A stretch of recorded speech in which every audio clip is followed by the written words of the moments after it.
Western ડિસ્ટર્બન્સની અસરના પગલે રાજ્યમાં 7મી એપ્રિલે ફરી માવઠાની હવામાન વિભાગે કરી આગાહી। 8 એપ્રિલથી વધશે ગરમી, આવતીકાલથી વધશે પવનનું જોર। 6 અને 7 એપ્રિલે દરિયો ન ખેડવા સૂચના।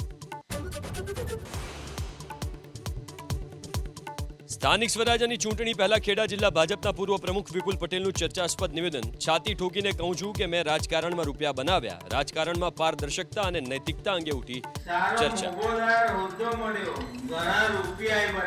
कोई नेता नहीं के मैं रुपया बनाया हूं, छाती ठोकी ना तो रुपया बनाया, राजकारण में रुपया बनाया।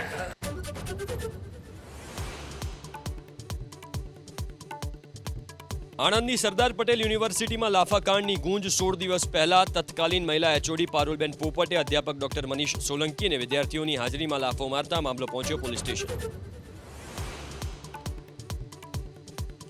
કમોસમી વરસાદ સામે ખેડૂતોને સહાય માટે કેન્દ્ર સરકાર તૈયાર। કેન્દ્રીય કૃષિ મંત્રી શિવરાજસિંહ ચૌહાણે અતિવૃષ્ટિની લીધી ગંભીર નોંધ। તાત્કાલિક પાક નુકસાનનો અંદાજ લેવા અધિકારીઓને આદેશ।